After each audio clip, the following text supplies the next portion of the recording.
A Noxious Nexus, Understanding Wahhabism and Islamophobia by Nathan Lean. There's no shortage of explanations for what lies at the root of anti-Muslim prejudice that has gripped Western countries in recent years. In election cycles, fiery rhetoric from political hopefuls riles the masses, prompting much discussion about this unfortunate phenomenon, Islamophobia. While other, more innocuous triggers like Muslim immigration and increased globalization have often been cited as causes, still, images from the war-torn Middle East predominantly inhabited by Muslims filter through television screens presenting a warped and simplistic view of lives that are multi-layered and complex, and extremists who aim to do harm in the name of their religion wreak unthinkable havoc in cities all across the globe. Without a doubt, these are indeed but a few of the drivers that animate prejudice towards Muslims, yet often, discussions and assessments of Islamophobia tend to fixate on microcosms, local manifestations, obvious catalysts, and easy targets, and thus fail to take into account the macro-level machineries that have provided the space for a form of prejudice like this to nurture and grow in the first place. For some, it may seem difficult to look for clues within the Muslim community or within groups who brandish severe interpretations of Islam, as it is Muslims themselves who are the targets of Islamophobia. For others, American and European governments, self-branded champions of democracy and liberty, appear as odd culprits given their stated commitment to these ideals and persistence in promoting values like equality and religious freedom around the world. Yet a long view of this topic renders these two groupings, Muslim polities and Western governments, as precisely the place to begin when thinking about how and why prejudice towards Muslims has become so ingrained in our world. Here, we will briefly examine the Kingdom of Saudi Arabia and its exportation of Wahhabism on the one hand, and the foreign policy of Western nation on the other, as 2 points of departure from which Islamophobia has spread. This approach will throw into fuller relief some possible avenues forward in terms of combating prejudice, while also offering the public a clearer view of just how difficult it is to challenge a bias that is wedded to nationalistic ambitions and enlivened by austere religious interpretations. Islamophobia, prejudice towards or discrimination against Muslims, is, at its less than ideal etymology, points to irrational. Pinning the actions of a fraction of any group on the entire group, or suggesting that any one characteristic applies to all, is unreasonable, but rather than retreating to explanations that rightly cast Islamophobia into the same lot as other forms of prejudice, it is worth considering for a moment that among Islamophobia's primary drivers is violence, or otherwise immoral acts carried out by some Muslims. Within recent decades, this has taken the form of terrorism, recognizing, of course, the disputed nature of what types of crimes classify in this category and the often unfair application of that term. This is not to say that Islam is a religion whose teachings are prone to interpretations that would lead the masses to such violent ends, nor is it to suggest that Muslims themselves are the primary perpetrators. Rather, it is an acknowledgement of a reality that many avoid in discussions about Islamophobia. That is that some Muslims around the world do commit these acts of violence, and that these incidents often do stem from actors or groups operating within the borders of some Muslim-majority countries, or as representatives of those groups outside its borders. Thus, for the ordinary citizen with little knowledge of the complexities and dynamics that would rouse a group like the Taliban or ISIS, the result may well be a heightened sense of fear, anxiety, or even loathing of Muslims. That reaction is irrational, but not entirely unfounded. The reasons for these acts of violence and the imbalance in portrayals of everyday Muslims aside, it is necessary to confront the idea that at a very basic level, Islamophobia is a reaction to some action, even more egregious than the irrationality of stereotypes than are the fanatical actions that activated them to begin with. Therefore, it is important to place the onus of responsibility for Islamophobia on those Muslim individuals or groups who stoke such fears through their actions, as well as those non-Muslims who would allow such actions to lead them towards an unequal and opposite reaction, to paraphrase Albert Einstein. Equally, it is necessary to consider the ways in which American and European foreign policies, even with their expressed benevolent aims, create conditions in which both anti-Western sentiment and Islamophobia abound. World leaders have recently commented on the rise of anti-Muslim prejudice, bemoaning its effects on Muslim communities and urging the public to reject it. Yet in a similar vein, to those who would outwardly reject Islamophobia but deflect the responsibility of some Muslims in prompting it, so too must most Western leaders who reject this form of prejudice take a hard look at themselves and their policies, considering for a moment the ways in which the choices they have made, grounded in an ideological belief that the West is exceptional, have contributed to Islamophobia.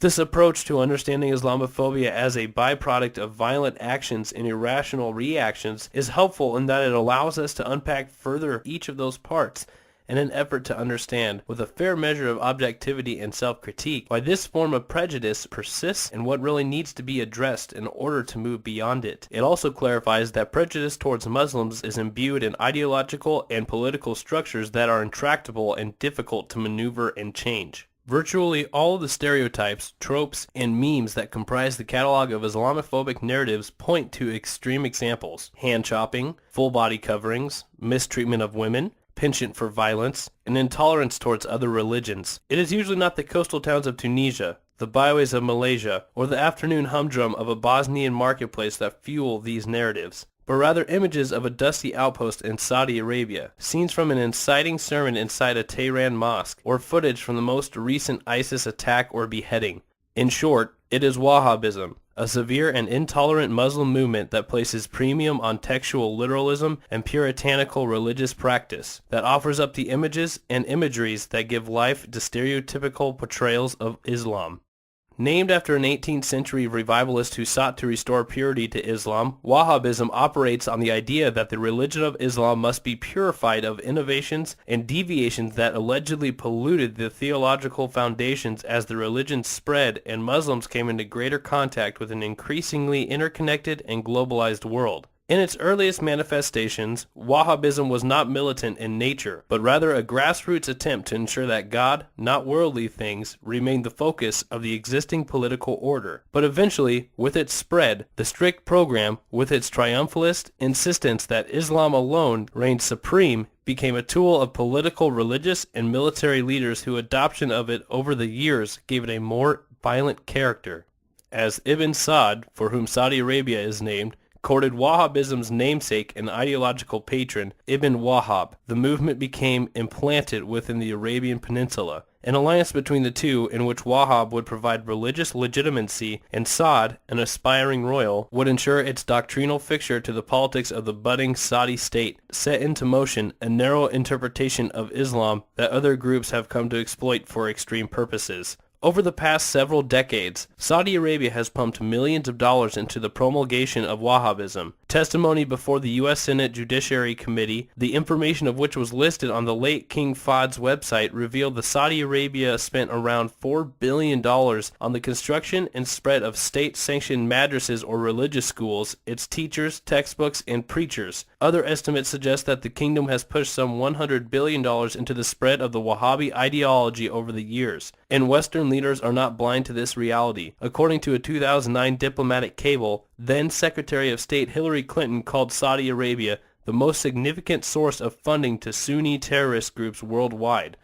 More needs to be done since Saudi Arabia remains a critical financial support base for Al-Qaeda, the Taliban, Lashkar-e-Taiba, and other terrorist groups. With fertile ground in which to grow and a boom in oil money that guaranteed its spread, the Wahhabi ideology came to form the underpinning of groups like Al-Qaeda, the Taliban, Boko Haram, Al-Shabaab, and later, ISIS. Out of madrasas that sprang up across the Middle East, radical students emerged, with little opportunity for social or economic mobility and a decrepit political infrastructure that promised only more desolation. A chance to join groups that claimed religious supremacy and fight on behalf of the divine was appealing. It's also necessary, of course, to recall that Saudi Arabia has beheaded far more people than ISIS, though the latter group tends to catch the world's collective scorn while the former merely furrows Western brows. And more recently, the Saudi role in promoting extremism has come under the microscope as calls to release a classified 28-page section of the highly controversial 9/11 report have amplified, with some U.S. government officials suggesting that the kingdom was the chief financer of the 9/11 hijackers. In 2013, the European Union declared that Wahhabism was the main source of global terrorism, with some of its financing even being diverted to groups like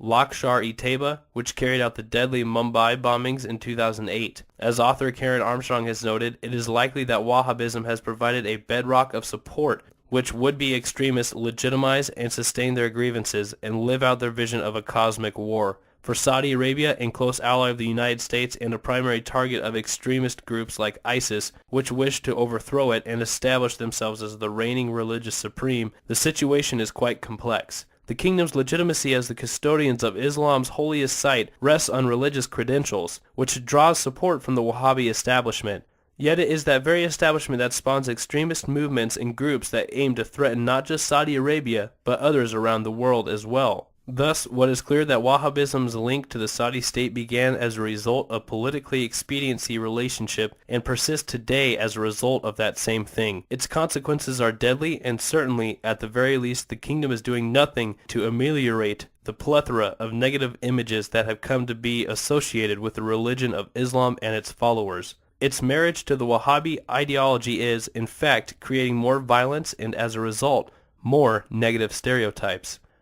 Where Wahhabism has provided the ideological foundations for interpretations of Islam that fuel Islamophobia, Western foreign policy in Muslim-majority countries have fueled anti-Western sentiment which, in turn, engenders Islamophobia by spurring some Muslims to act out their aggressions and grievances towards Western states. For the last 5 decades, America's interest in the Middle East as a region of the world that could benefit national interests, oil and strategic land access, and national security has meant an increasingly prominent and prolonged military presence there. As the oil embargo in the 1970s and the Iranian Revolution towards the end of that decade attracted the attention of Western leaders who were pushing through the waning years of the Cold War, the Red Scare gave way to a green menace, and American foreign policy soon became refracted through a religio-political lens. Into the 1980s and 1990s, the United States and its European allies had embarked upon dozens of military encounters in the Middle East. In fact, as military historian and former U.S. Army Colonel Andrew Bakovich noted in a 2014 Washington Post opinion editorial, since 1980, the U.S. has invaded,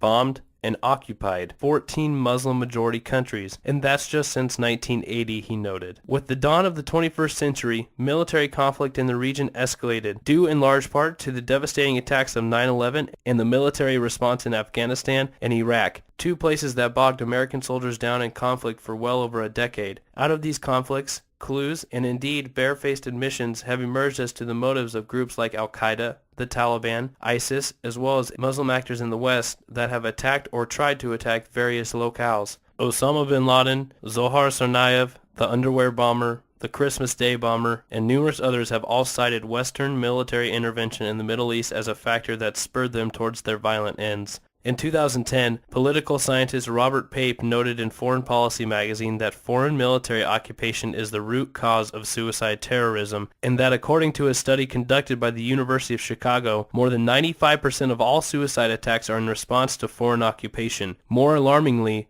90% of the suicide attacks worldwide were at the time of the study anti-American in nature. Apart from the blowback in the form of attacks aimed at Western targets, American and European foreign policy in Muslim-majority countries also contributes to Islamophobic narratives. Images and stories pouring out the Middle East that are expressly violent, news of an attack of soldiers, a bulletin about an extremist group's latest plot, or pundits' speculation about the newest threat from ISIS, feed into a meta-narrative that links Islam, Muslims, and violence. Many scholars and researchers have noted over the years the absence of stories in the news that depict the ordinary lives of Muslims around the world, and this montage of imagery has the potential to normalize negativity. While there are many dynamics involved, the most consequential is the dehumanization of Muslims. This takes many forms, though some of the more heinous examples over the years have taken the shape of institutionalized Islamophobia. In other words, the ways in which war causes those parties involved to view and represent the Muslims as less than human, the abuse of prisoners in Guantanamo Bay, the description of drone targets by their operators as bug splats, the allegorizing of cascading missiles dropped in the Gulf War as male ejaculate being released on an effeminate Iraqi nation, or the raping and killing of Arab girls at the hands of American military personnel. To be sure, these events are not the norm, but they speak to the ways in which years on end of military combat in Muslim-majority countries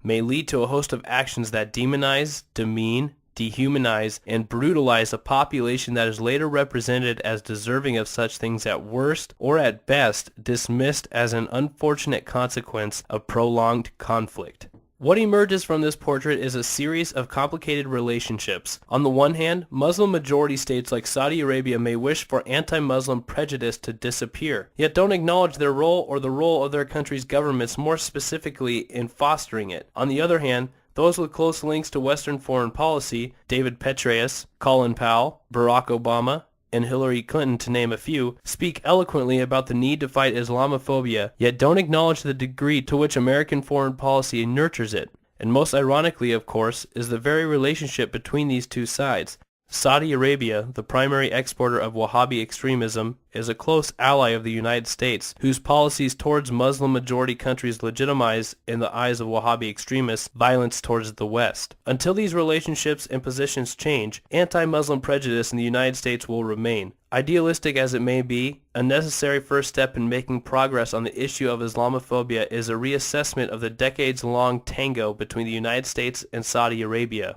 Oil independence is key to this. Strengthening relationships with other regional actors and reducing dependence on petroleum can alleviate the need to forge politically expedient yet ultimately hypocritical relationships that are at the heart of these tensions. American national interests must involve more than a false sense of security through patronization of undemocratic states and economic gain. In a similar vein, the United States must reevaluate the effects of its foreign policy and take seriously the idea that the Middle East can no longer be a permanent stomping ground of military forces, but rather must be an untargeted region of the world that is encouraged to develop fruitful relationships with a broader coalition of international characters that can aid in its development as well as contribute to its security and prosperity. Additionally, Saudi Arabia must recognize that groups like ISIS, Al-Qaeda, and other offshoots of Wahhabism were threats to their future and care little about their country or position within a regional or international hierarchy of state actors. A robust rejection of the Wahhabi ideology, therefore, is necessary within the region,